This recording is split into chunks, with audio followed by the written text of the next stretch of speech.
було літо, було літо, та й стала зима, як не було прилоньки, ей, ей, та й досі нема.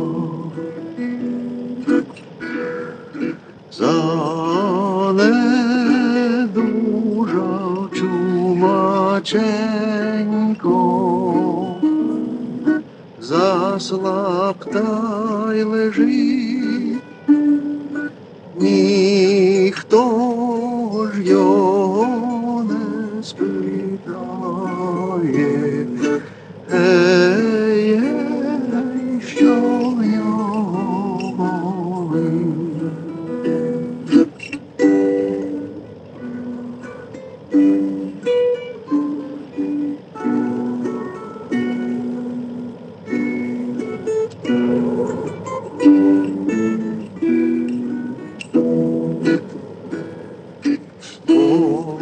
Болять руки, болять ноги,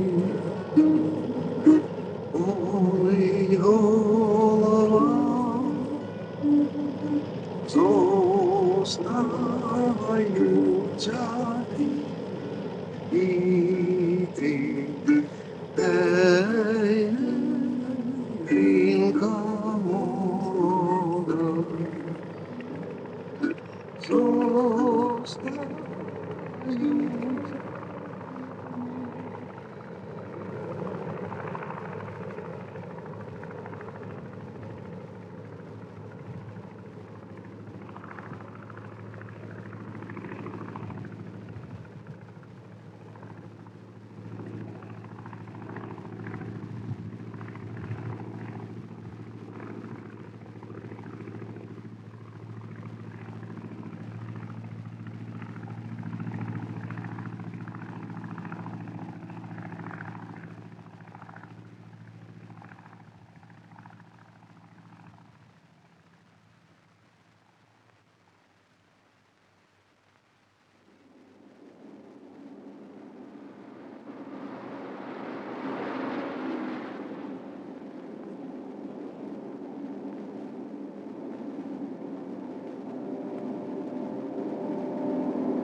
Дорога буде далека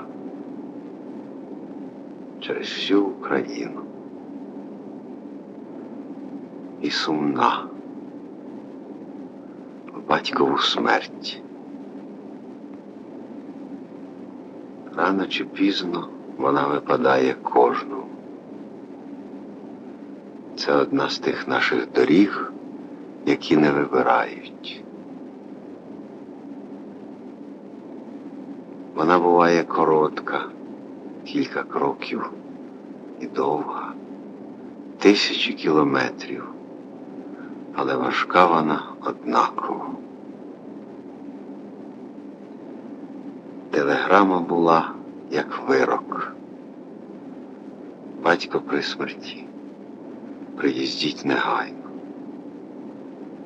І ось я їду. Бодай так не їздити. Але як не тяжко, як не важко, лишається надія. Може, що все минеться?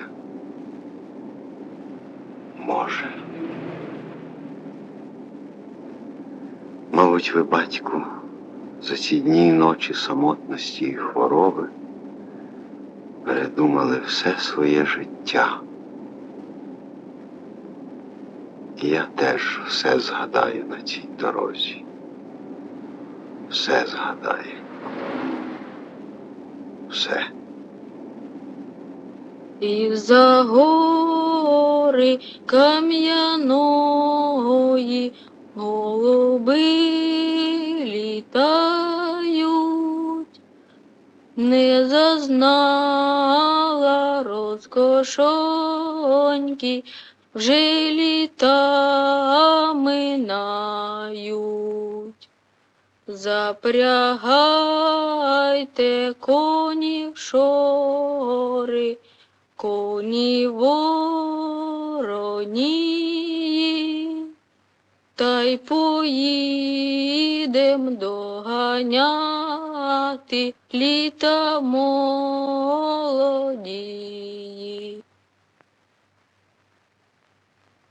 Пам'ятаєш ці броди?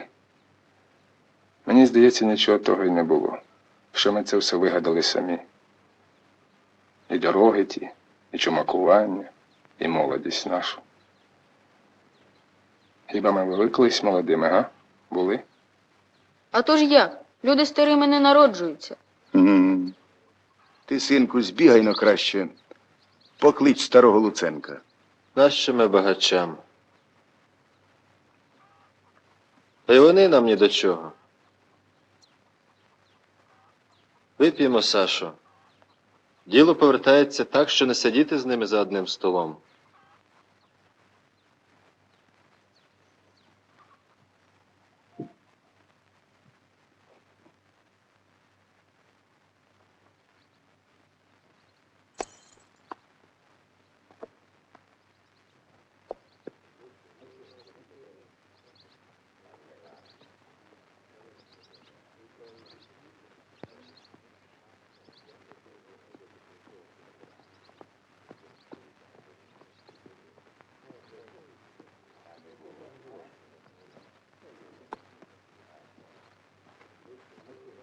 Так.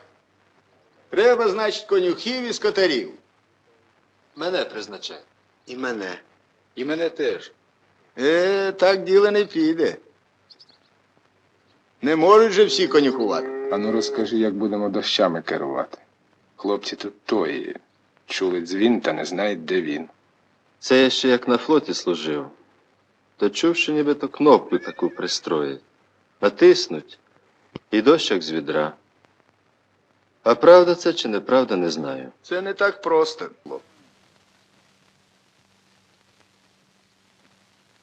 От у одного клаптик пшениці дозріває. І дощ йому ні до чого. А в другого поряд баштан. Тут дощу, тільки подай. Всім не вгодиш. На нашій землі аби тільки дощ. Все було б. Та тракторів з десяток.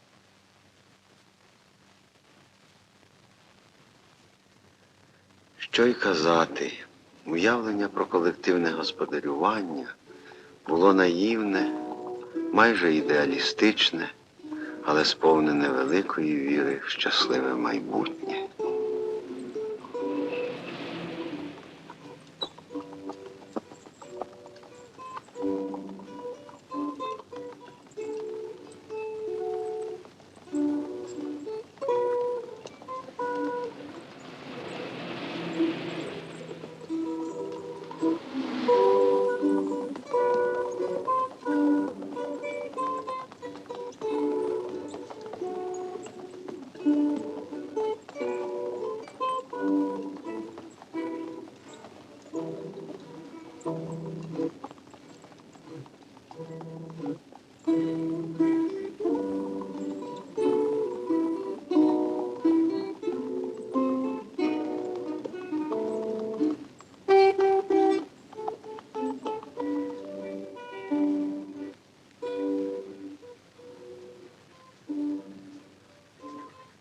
Що, Сашко, собрання?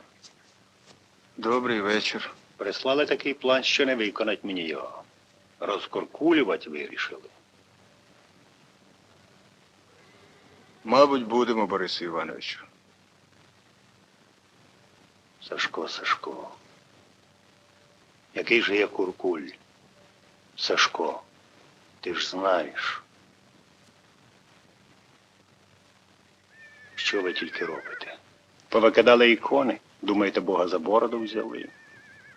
Ні, Сашко. Бог він далеко. І ви його не дістанете голими руками. Так далеко, що його і зовсім нема. Коли люди без Бога, вони темні. А коли без землі ледачі, коли без своєї, без власної, вони любити її перестануть. Не перестануть. Земля наша буде. Тільки спільно, щоб хазяйнувати легше гуртом. Ну-ну, мою землю відберете і краще, ніж я обробите. Краще. Трактори будуть. Держава суперфосфатів різних. Та ніколи в світі. Біля моєї землі ніхто так, як я, не ходитиме. Ніколи. Ніхто її не буде любити, як я. Будуть. Ех ти, будуть. Ось побачиш, Сашко. Любов до землі пропаде. Земля родить перестане. Тоді тебе люди проклянуть, Сашко. Які люди? Хіба ж то люди? Ще побачимо, кого проклянуть. А земля родитиме, будьте певні. І до вас вона родила, і після вас родитиме ще краще.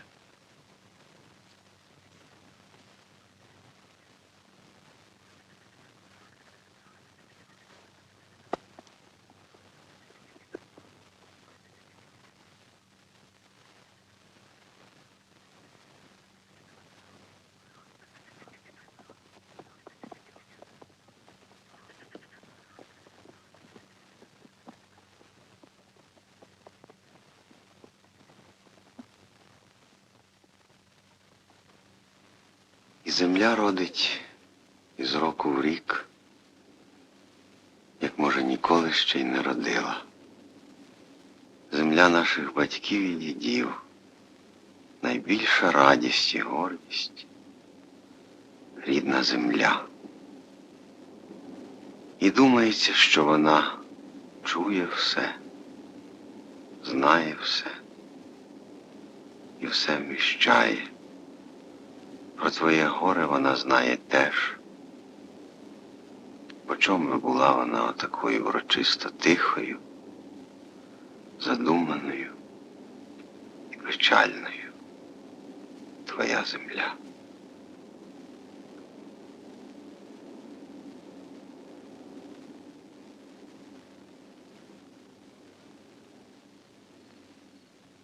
Як він там розбагатів, це його діло. Ми повинні ставити питання руба. Куркуль він чи не куркуль? Звичайно, куркуль. А скарб ще при Миколі знайшов. Якщо не ми, то хто ж тоді? І Степків, і Мусієнків, і Ведмедів розкуркулювали разом. А тепер як же? А тепер Олександр Микитович в підкуркульники запишуться.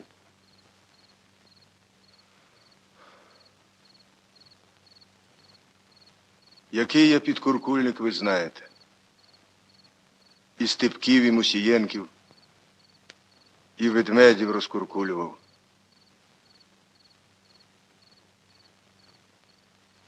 А тут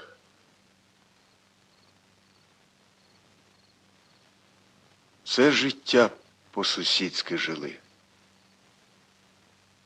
Не раз і зерном у важкі роки помагав. І конякою.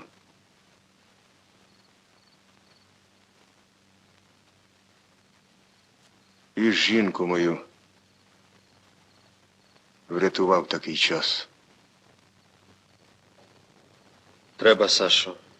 Треба йти. Нічого не зробиш. Треба й квит. Як він тобі там допомагав, ми знаємо.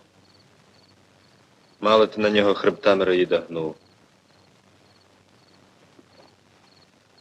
Що ж йому пам'ятник ставити за те, що він жінку твою врятував? І ти, Сашко, прийшов. Розкуркулювати вас прийшли. А я сам себе розкуркулив. Як, розпродались уже? Ні. Просто підготувався до вашого приходу. Що ж ти думаєш? Я не бачу, до чого вона йде. Все бачу, все мені ясно. Коні, корови, реманент. Все ціле. Все до крихти. Ось вам ключі від чулана, погреба, амбара. Ну, ходімте. Ні, не піду.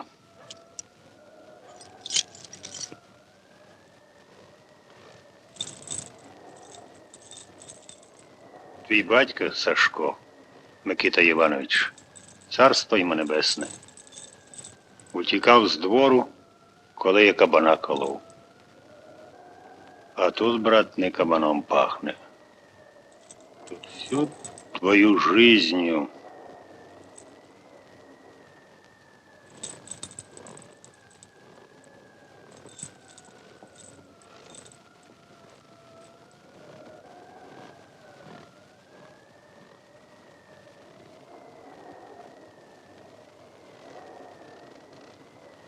думаєш, усі тобі ключі отак віддадуть? Думаєш, простять, як я? Ні, Сашко. Кулю тобі замість ключів готують. Стережись. Плаче вона по тобі. Пам'ятай.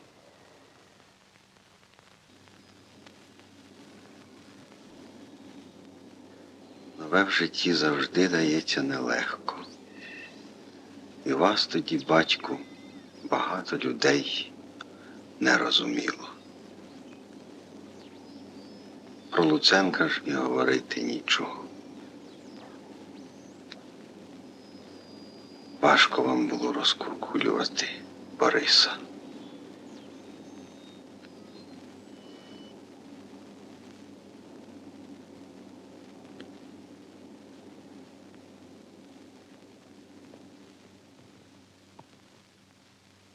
Добрий вечір, Вустонька. Проходьте, а наш антихрист знову познімав ікони. Бога і без ікон бачу.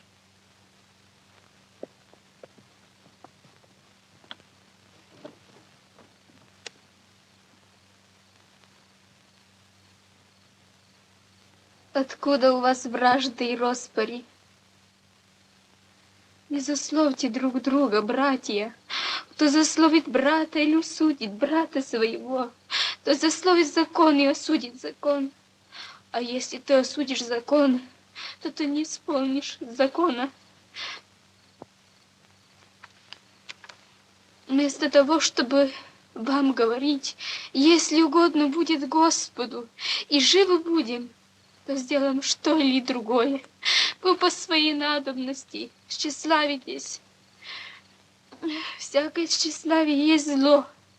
Итак, кто разумеет делать добро и не делает, тому горе, тому грех. Послушайте вы, богатые, плачьте и рыдайте в бедствиях ваших.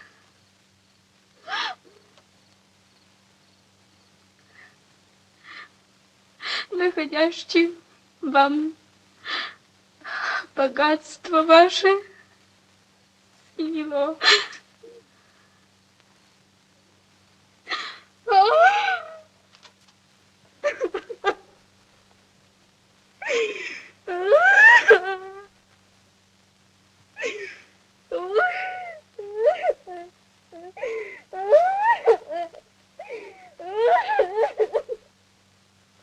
Я дивився на Лущу, на її темну хустку і ніяк не міг второпати, яке багатство має загнити, щоб завдати Лущі стільки горя.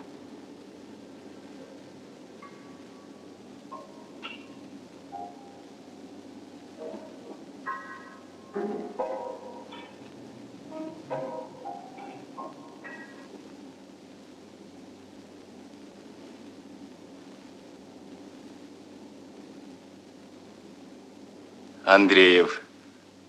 Простіше, Степан Гаврилович. Офіційно представник ЦК.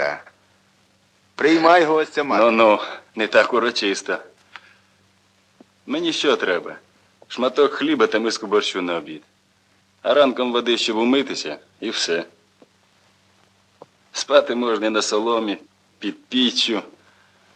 Ми люди не горді. Вірно, козаче?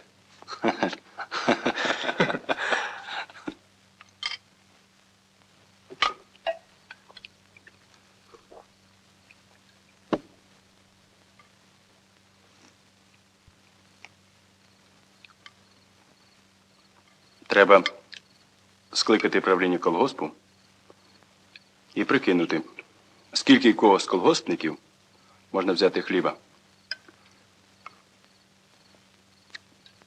В основному пшениці. А я займусь середняками, які ще не вступили до колгоспу.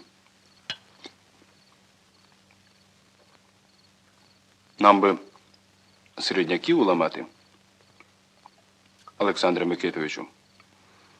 Півділа зробили б.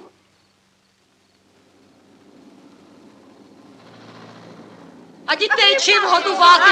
Коли б так було, ми без хліба, без нічого сидимо, нічого нема в нас.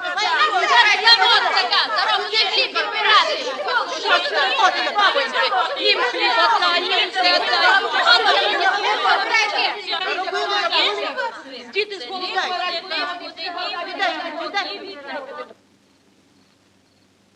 Зрозумійте, робітникам на заводах нічого їсти. Хто працюватиме голодним?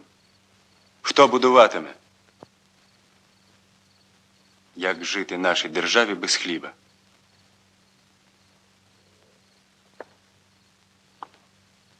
Машин, верстатів, тракторів не вистачає, а то й зовсім немає. Що робити в цехах без верстатів, а в полі без тракторів? Єдиний вихід – за хліб купити за кордоном. Батьки і діди наші кіньми орали, сіяли і молотили, як-небудь обійдемося і ми без машин.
Писано есть.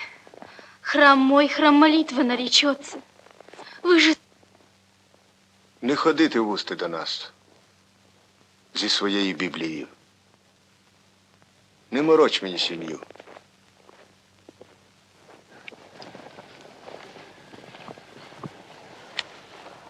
Нема нічого страшного. Ну, от бачиш. Не бійся. Ніколи нічого не бійся. От синові кажу, щоб не боявся. А самого бере сумнів. Ти про зерно? Ні, я про землю. Чи будуть любити її, як любив її Борис Луценко? Не будуть, Сашо. Не будуть. Так не будуть. І не треба. Та пропади вона пропадом така любов. Заради клаптя власної землі і сам білого світа не бачить. І брата рідного може продати. Проти такої любові ми й боремося, Сашо. І колгоспи для того створюємо. Ти ж це сам розумієш. Не стій! розумію. Не стій на місці! Бігай! Ну, От виросте. Навіть в голову такі сумніви не прийдуть.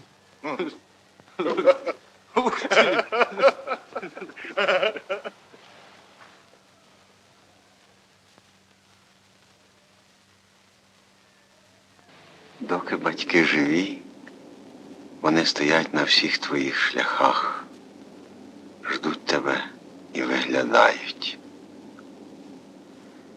І якось так влаштоване життя, що чим довше ми живемо, тим більше відстані пролягають між нами і батьками. І страшно подумати, що вже там нікого немає, а лишилася тільки рівнина та немислима далечінь безмежного світу і життя.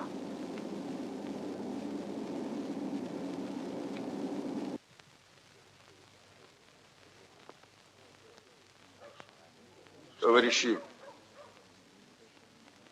ми зробили все, що могли, щоб допомогти братам-робітникам та їхнім дітям цю тяжку зиму. Ми також допомогли своїм хлібом і державі. І це закон.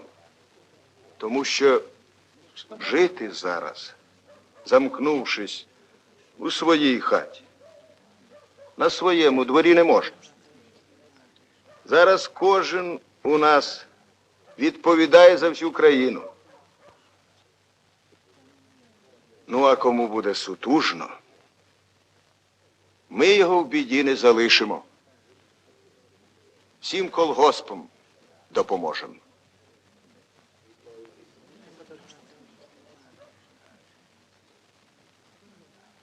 В цьому наша сила.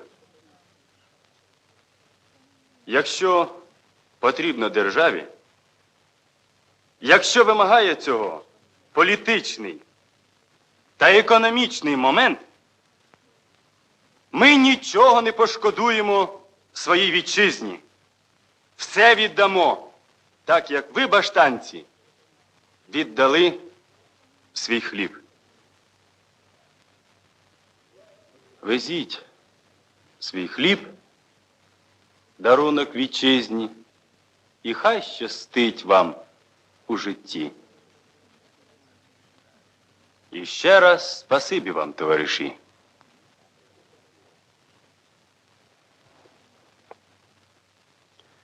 Я не розумів тоді вашої радості, батько, і дуже шкодую за цим. І заздрю вам навіть зараз, із такої далечини літ і подій. Тому що ви тоді були горді, так як я, може, не вмію гордитися тепер ні своїми ділами, ні друзями.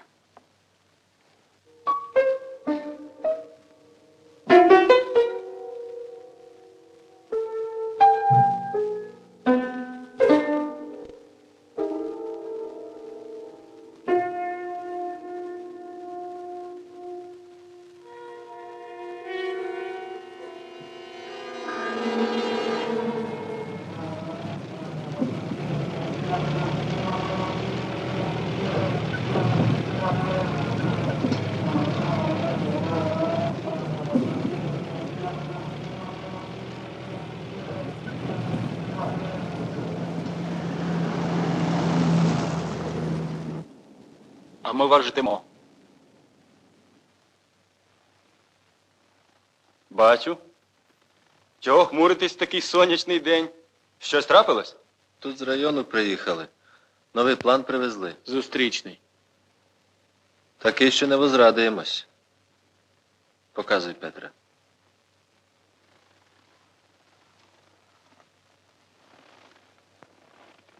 Ану, поглянь.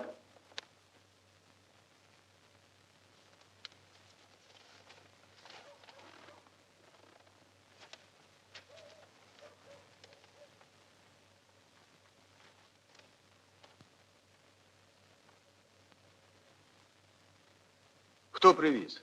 Пилип Вухатий. То не може бути. Мало того, що цей план розрахований на те, щоб людей і колгосп залишить без хліба. Та що хто привіз його? Зять розкуркуленого.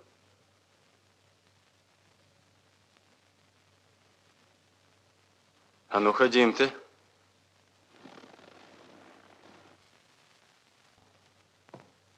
Добрий день. Привіт.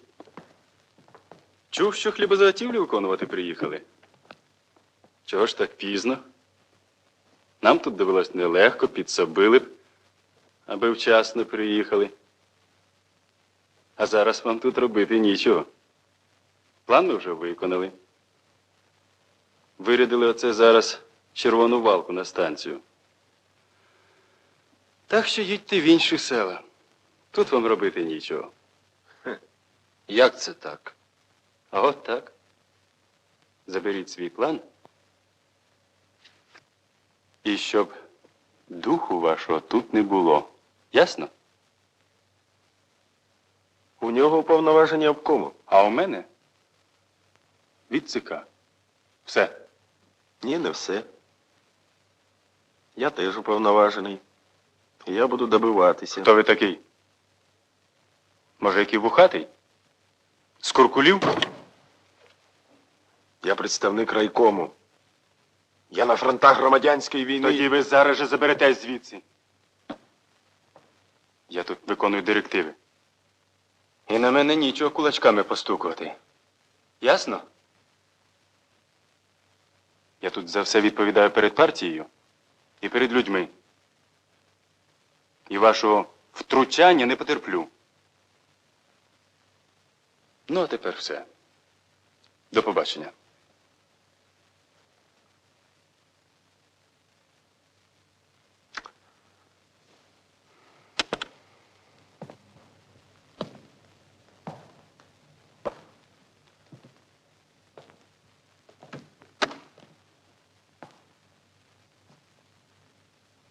Це тобі так не пройде.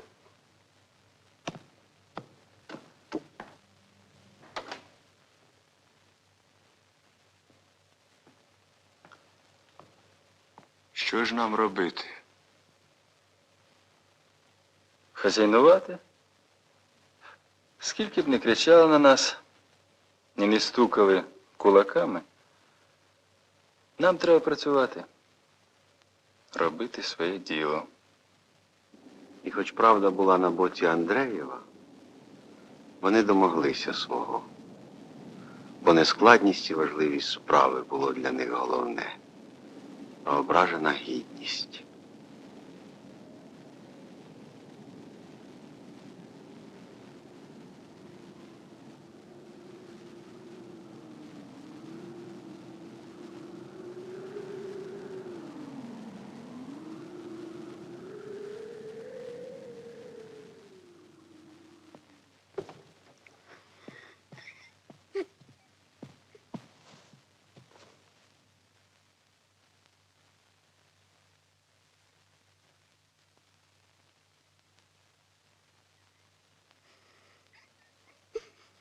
Ну ти тільки не плач. Не плач, не треба.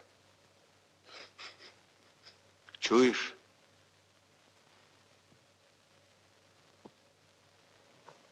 А навіщо його забрали?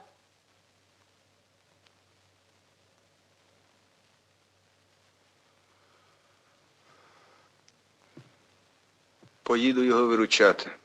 Може, вдасться щонебудь зробити. А ти ніколи не плач. Ніколи. Запам'ятай. Що б не трапилось.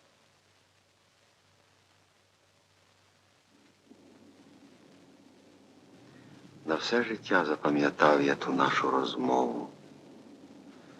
І в найскрутніші хвилини, коли й втриматись не можна було, я пригадував ваші слова і ніколи не плакав.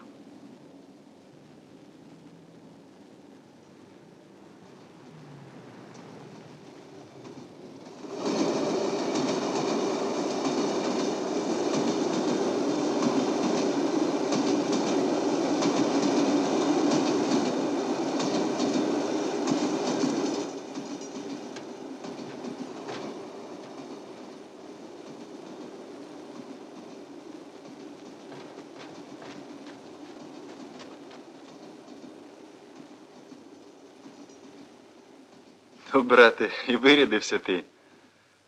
А я ж тебе на роботу покликав. Ну, я й примчався. І готовий працювати з тобою хоч зараз. Тільки не в такому костюмі. Поженемо, Сашо, гурти на фондові землі за 200 кілометрів звідси. Так що переодягтися тобі доведеться негайно. Які гурти? Яке перевдягання? Розумієш, мене тоді довго не тримали. Прислали сюди МТС організовувати. Ну, а першим моїм офіційним документом була телеграма до тебе. Так що підключайся і будемо разом.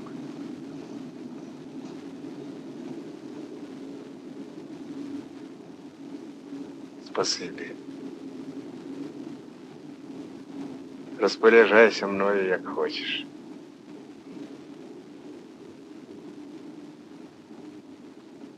Я ж знав, з ким маю справу. Так і треба. Ніколи свої особисті образи не ставити вище державних справ.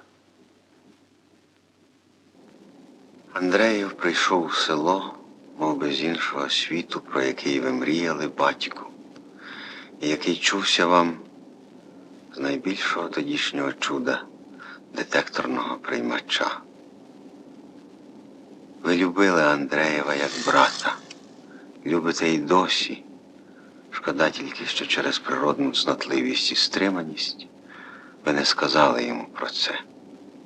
Але він, мабуть, і так відчував усе.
Я був ні живий, ні мертвий серед цієї тісняви, ревища і задухи.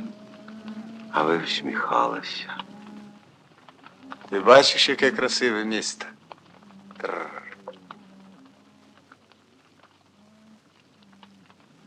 Та ти поглянь, подивись. Тррр.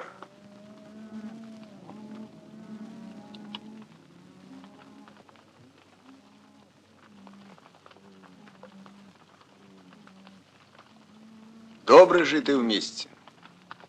Правда, дівчата?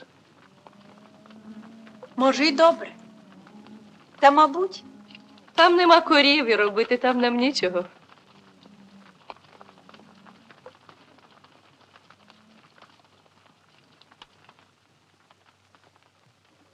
А ви всміхалися. І очі ваші були сумні. Великі міста і дивні мелодії уявлялись вам і манили вас все життя у степовій задумливій тиші.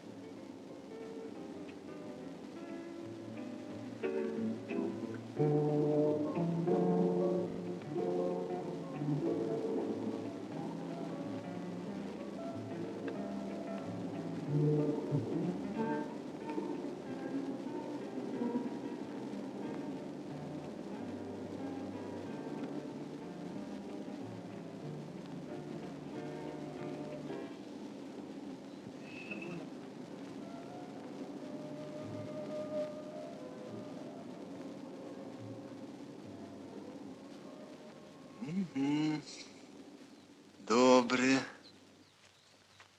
Тату, а як ви знали, що дощу не буде? Дощу, як взнав. Що взнав? Як ви знали, що дощу не буде? А, так от. Дощі йдуть в нас тільки з білих і круглих хмар.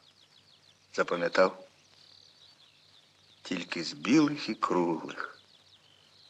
Навіть якщо вони дуже далеко, вони все одно прийдуть. Їх пригонить якраз ось цей вітер. Південний. Аж який. Як ласкаво повіває. Мов би шепоче якісь ніжні слова.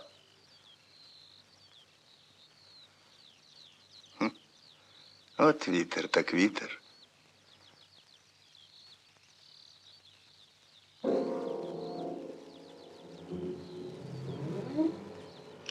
Все життя ви, батьку, вивчали небо, немов книгу читали. Але я тоді не розумів, що ви говорили мені про дощі, вітри і хмари. Дощі, здавалося, йшли самі по собі, а вітри дули, як їм хотілося.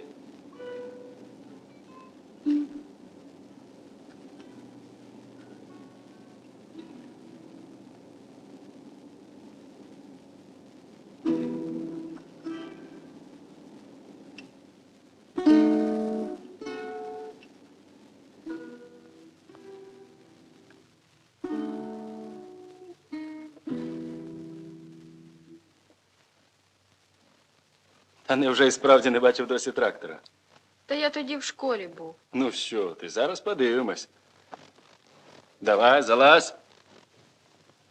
Ну, от так. Піднімись, ось так, сідай. Тут бачиш? Педаль. А тут вмикають швидкість. А там що? Бензин. Запам'ятай, Юрко, ця штука змінить все наше життя. Тримайся міцно.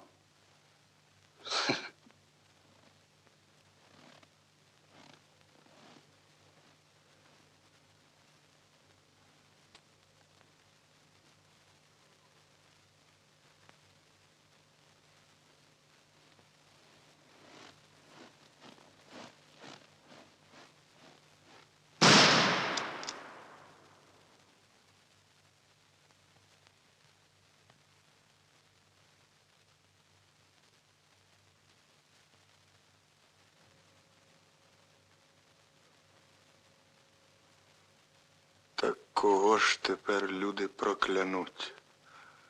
Хіба ж це люди? Банда. Яка банда? Всіх на соловки. Треба було всіх піднімати, а ми панькали з ними, ми їх щадили.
А ти ж чий? Не Хвидорчин бува? Так, мою маму звали Федора. Лиха година, як ти постарів. А от бач, пізнала тебе. Я всіх вас пізнаю. Всіх вас запам'ятала шибеників.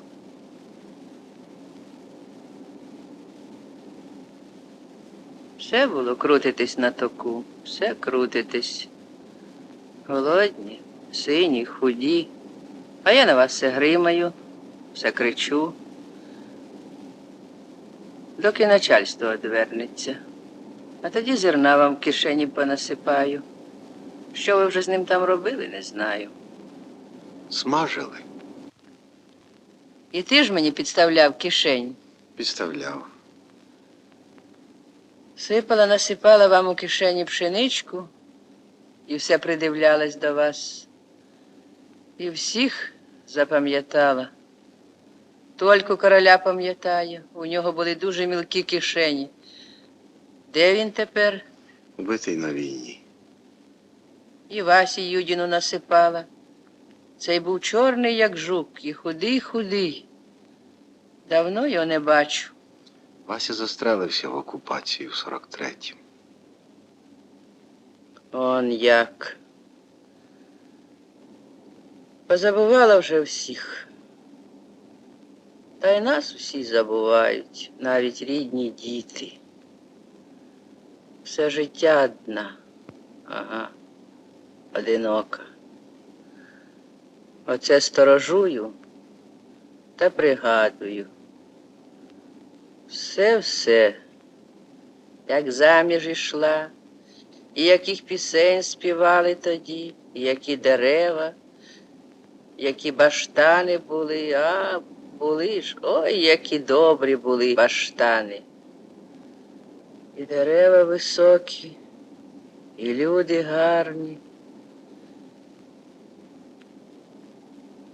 І які ж всі наче рідні були мені. А чого воно так, га? То були ваші ровесники, баб. А тепер всі за вас молодші. А ровесники повмирали. Все для дітей жила. І честь свою для них берегла. А треба було не так. Діти підросли, кожне знайшло собі пару та й живуть. А я все життя сторожую. І вас усіх згадую. Петру кійку перепадало часто. Вредний був, настирливий, як батько. Петро, це йде? Убитий за Дністром. А Вітька Митрохванів? Під Кенігсбергом розстріляний з танка. Та скільки ж вас побито, горенько моє? Чого це вас так багато повбивано? Війна така була, бабо, жорстока. Що ви не знаєте? Жорстока? Позаходили ж ви від села, ти скажи, так далеко. І голови зложили в таких місцях, що не вимовиш і не запомниш. Значить, ось чому перед дощем ви всі мені снетесь. Покійники перед дощем сняться.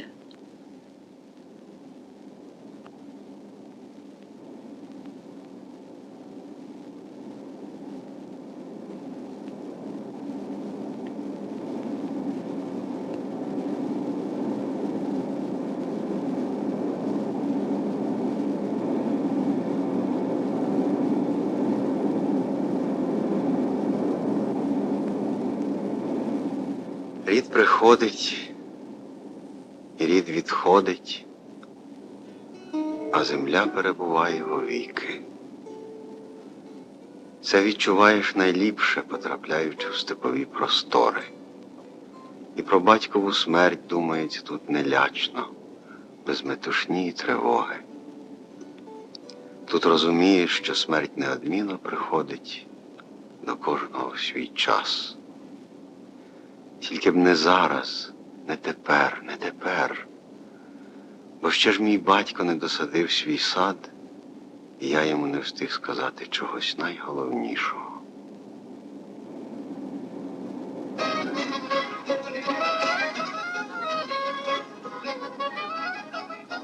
Рідне село.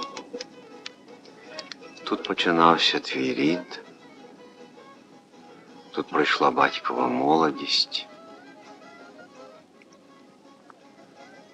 Тут він зустрів твою маму, і дядько Євтух благословив їх на диво молодих і на диво красивих. Але дядька Євтуха давно вже немає, і нікого із старших у вашому роду не лишилося. І тобі наодинці доводиться зустрічатися з тим, що тебе жде.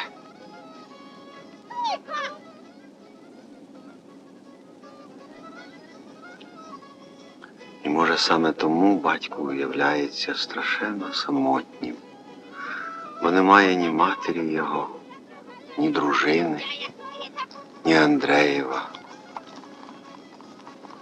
А є тільки ти, і тільки ти мусиш щось сказати йому цю тяжку смертну хвилину.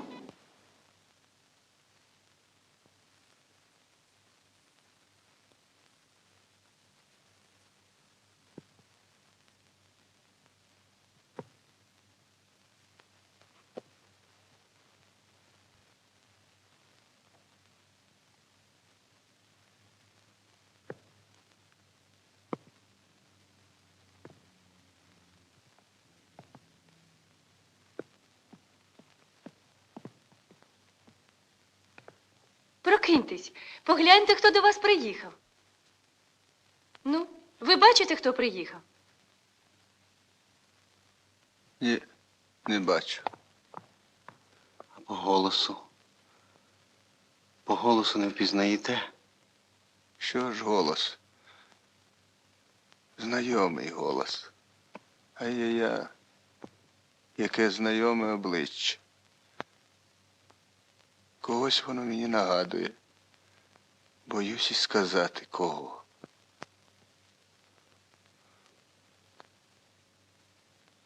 Тяжко тобі, я знаю. Але нічим допомогти не можу.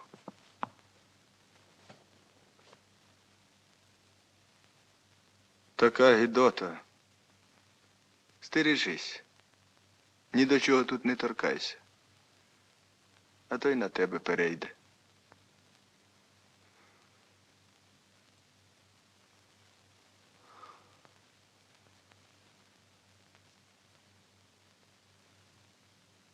Ти всю ніч їхав. Та, не всю. Юрко, синку. Ай-яй-яй, всю ніч мучився.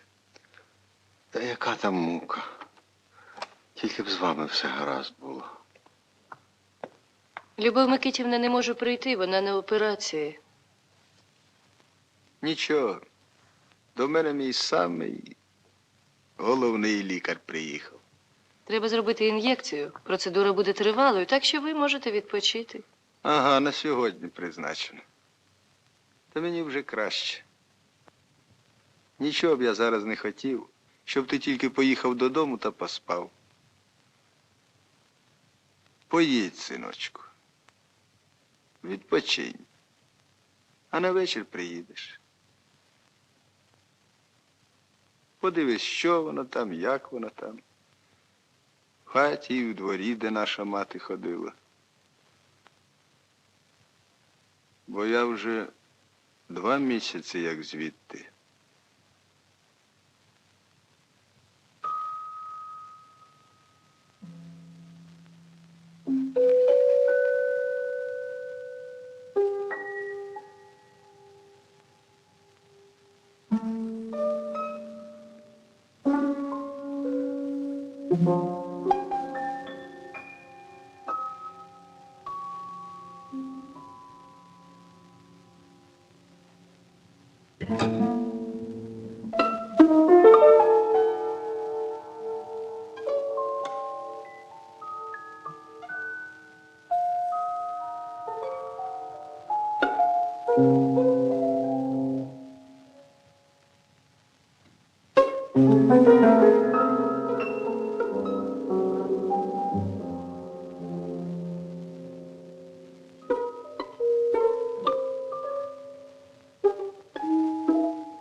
Сен-Жерменське передмістя. Яка красива назва. Або Монмартр, Сірамо де Бержерак. Куди там к чорту? Сплошна музика та й все. От бісової віри французи.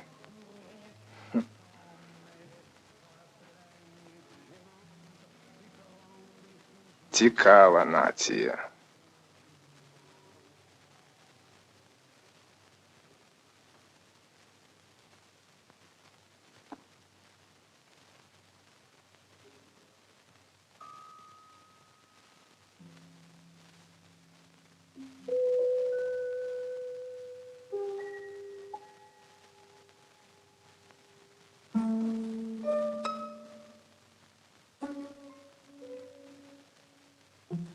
Воювали ми голодні, босі, роздягнені.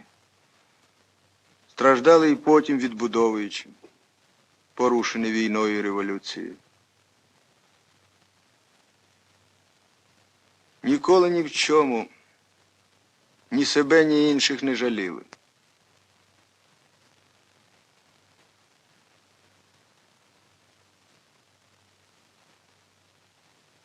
Все життя працював, спішив. Дня і ночі мало було. А прийшов мій час, відчуваю, лишились никовані коні. Так дивляться мені вслід, так ждуть, щоб я підкував їх. Та, мабуть, не підкую вже. Гірко мені. Так тяжко, що й помирать неохота, коли зважиш усе це. І подумаєш, що нічого вже не встигнеш зробити.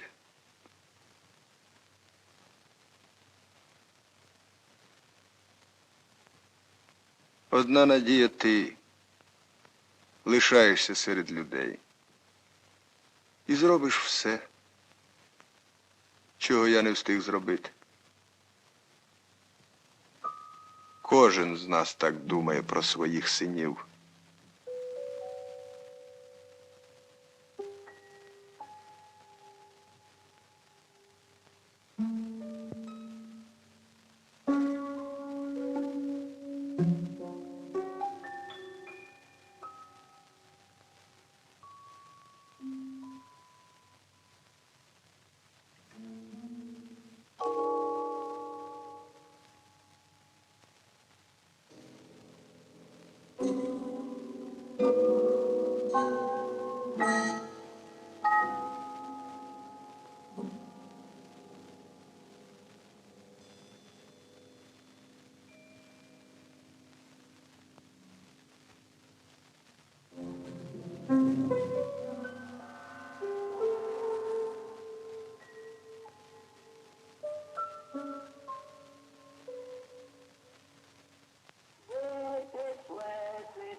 Pour regarder une belle ligne encore, et encore, et encore.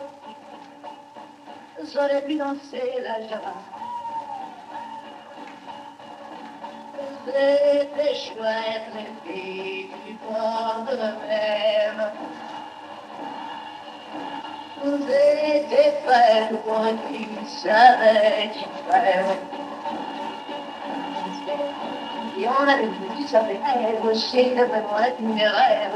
Et avec le soleil beau, le soleil tout le fou. Plutôt que d'aller chez le médecin, elle a eu le premier baigneur à tester une petite soutane, en douceur, en douceur. En douceur, en profondeur.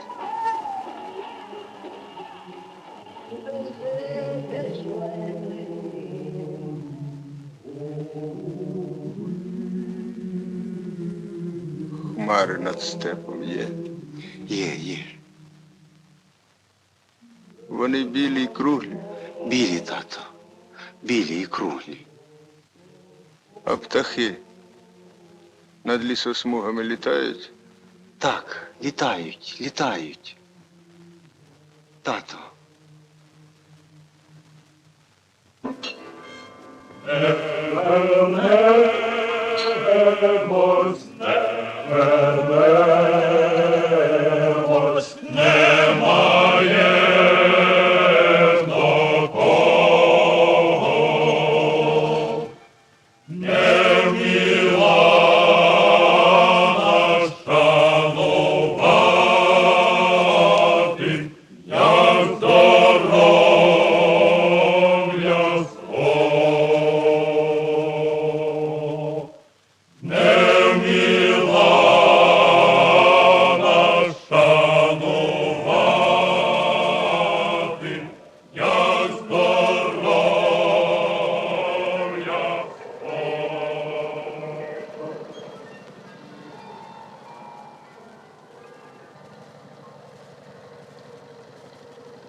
Так. Це мій дім. Що б зі мною не трапилось, і куди б не занесла мене доля, успіхи мої чи невдачі, домом моїм була і залишається Баштанка, непоказне село на безмежній рівнині. Благословений і щасливий будь, мій рідний дім, моя багатостраждальна Баштанко, голубко моя степова. Я люблю тебе великою синовньою любов'ю. І доки любитиму, доти й буду людиною.